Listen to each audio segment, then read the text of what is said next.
Last month, I went to Chicago for H+H Americas. Let me tell you about it.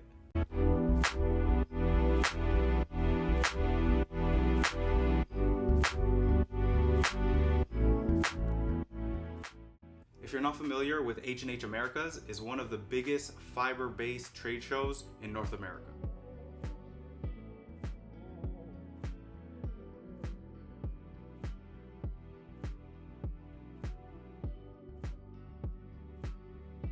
I had the honor of being invited to showcase some yarn paintings. Shout out to Darren, the show director from H+H, who saw me at Vogue Knitting Live in New York and told me to make my way to Chicago. And that's exactly what I did. I packed up as many yarn paintings as I could, and I hit a flight straight to Chicago.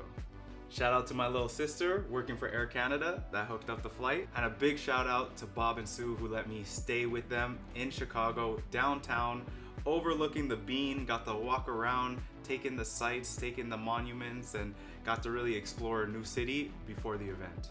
Chicago, I love your beer, I love your hot dogs, but we all know why I'm here. You know why I'm here.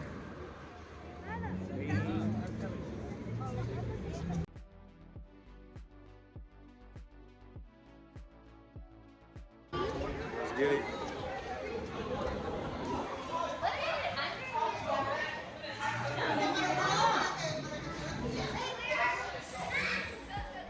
Here's my quick breakdown of Chicago. Hot dogs, pretty decent. Deep dish pizza. I see you. That was fire. The Bean was pretty cool. I don't know if you knew this, but I found out that that's not even the real name of it. It's called like Cloud Gate. People just call it the Bean because it looks like a bean. The more you know. I got to walk around, got to see a lot of great architecture, and even hit up the Starbucks Reserve for a little espresso martini. The first evening of H+H Americas was the Creator Summit, where I got to interact with a bunch of different yarn creatives, content creators, and really just network and build the community. I saw some of my friends like Irina from Fiber Chats and Jesse from Crochet Foundry magazine. It's so cool being new to the fiber community, but already starting to have friends that I'm familiar with. People are aware of who I am. When I say, oh, I'm the yarn art guy, I get a lot of, oh yeah, I've seen that before. So it's really cool to see how my community is building, my brand is building, and the recognition is getting there. Now the next 3 days were H+H America. When I tell you that this event was ginormous, huge, you must attend. If you're into fiber, crafts, yarn, textile, I can't even explain to you how huge it was. Me wanting to interact with everybody, it took over 3 hours to walk the floor, doing little interactions that I would then come back to the following days. I met a bunch of yarn dyers, manufacturers, makers, distributors, everything you could think of. Seeing that it was my first time, I really wanted to try to make the most of it. So I stopped to interact with a bunch of different people. Some of them gave me yarn samples, collaborations that you'll see coming soon. Special shout out to Bobbleon Yarn, who gave me a bunch of different colored yarns that I will definitely make a cool project with. On the main stage, there was a rotation of interviews, panels, cosplay competitions. It was just an event that always had something going on.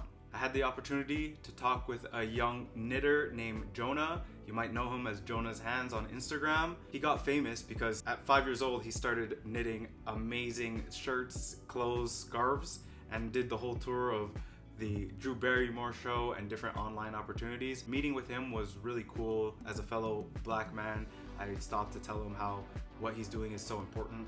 I know he has more notoriety than me, but you know, he's still young, and seeing the maturity and having other people in the industry to talk to, I know has been important for me. So seeing him being an inspiration for me, I wanted to make sure that he knew that people, not only, you know, the knitters, the crocheting ladies, see what he's doing and appreciate it, but as a fellow black man, I see you, brother, and what you're doing is important because there's always stereotypes with yarn that we gotta work together to combat. So seeing a young boy come out and kill it, I gotta give him my props, you know?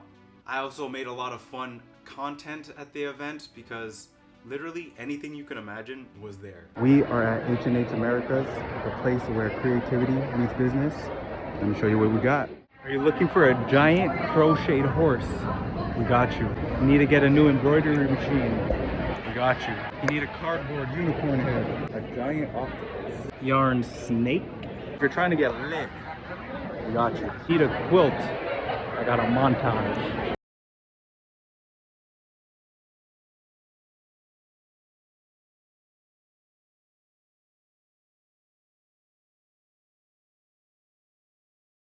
If you're looking for some yarn-based cosplay, we hella got you. If you're looking for a crocheted buffalo king head, we got you. If you're looking for a quilted moose, we got you. And if you need some yarn art, I'm that guy. Seeing the creativity that comes from fiber arts really makes me know that I'm in the right discipline. As I talk right now, I want to just show you a bunch of the different yarn companies that were there from all over the world, from Chicago or other United States cities to China to my hometown of Montreal, and a bunch of stuff in Istanbul, which is funny enough, I'll be moving there at the end of this year. So I really took it as a sign of that move is what I'm meant to do in my life. Istanbul, the textile capital of the world, the yarn guy, the textile artist of the world, soon to be, coming together just seems to make sense. So again, if you are interested in textiles, crafts, whether you're a maker that wants to interact and network with people in the industry, or a creative that just enjoys fibers or textiles, quilts, the whole gambit, H+H Americas is where you need to be. So though I won't be there for the next 3 years, on that 4th year, hope to see you there.